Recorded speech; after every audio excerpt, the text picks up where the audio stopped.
आज हम लोग अध्ययन करेंगे माखन लाल चतुर्वेदी और उनकी कविता कैदी और कोकिला का।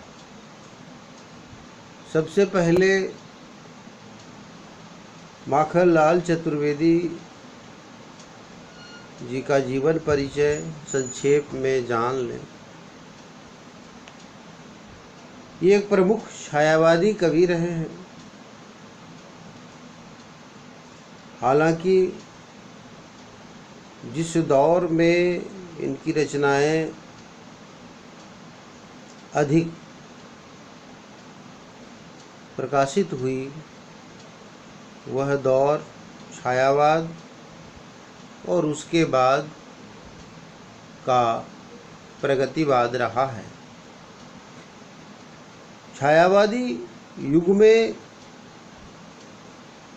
काव्य रचना करने के बावजूद इन्होंने प्रगतिवाद पर ज़्यादा जोर दिया। इनका जन्म 4 अप्रैल सन 1889 में मध्य प्रदेश के होशंगाबाद जिले के बाबई नामक गांव में हुआ। उनके पिता का नाम नंदलाल चतुर्वेदी और माता का नाम सुंदरबाई था। मिडिल तथा नॉर्मल की परीक्षाएं पास करने के बाद 8 रुपये मासिक वेतन पर अध्यापक की नौकरी करने लगे। संस्कृत, गुजराती, मराठी और बंगला का भी इन्होंने अध्ययन किया। सन 1913 में इन्होंने प्रवाह नामक पत्रिका का संपादन शुरू किया। इसी समय गणेश शंकर विद्यार्थी की देशभक्ति ने उन पर गहरा प्रभाव डाला और उन्होंने जबलपुर से कर्मवीर का संपादन शुरू किया। गणेश शंकर विद्यार्थी की गिरफ्तारी के बाद उन्होंने प्रताप का संपादन भी संभाला। 1963 में भारत सरकार ने उनको पद्म भूषण की उपाधि से विभूषित किया। हिंदी साहित्य संसार में वे एक भारतीय आत्मा के नाम से प्रसिद्ध हैं। सन 1968 में उनका देहावसान हो गया। एक भारतीय आत्मा इनको कहा जाता है क्योंकि माखनलाल चतुर्वेदी राष्ट्र कवि के रूप में भी प्रसिद्ध हैं। इन्होंने देशभक्ति परक जो कविताएं लिखी हैं वे अद्वितीय हैं।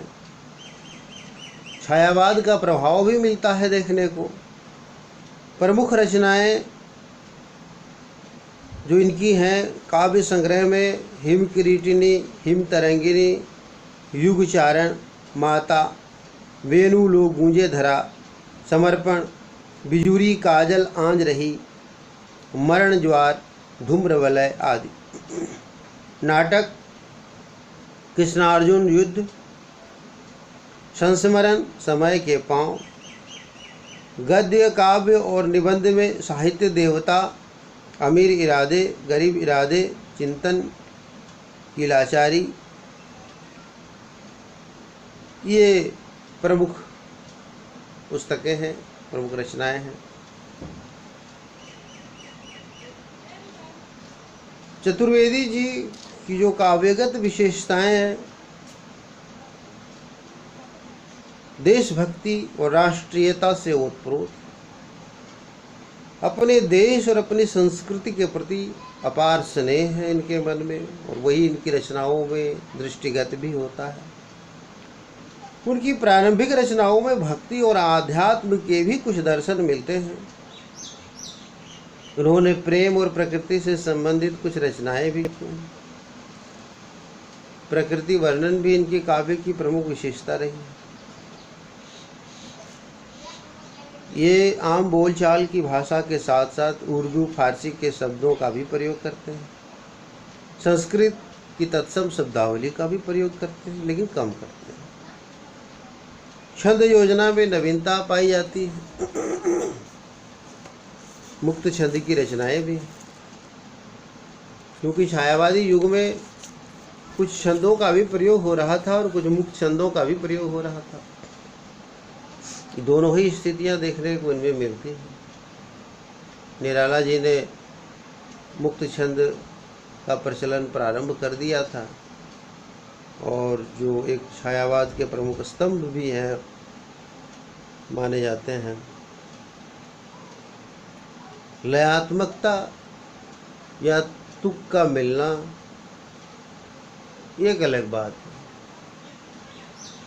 तो हम लोग आज इनकी कविता का अध्ययन एवं विश्लेषण करेंगे।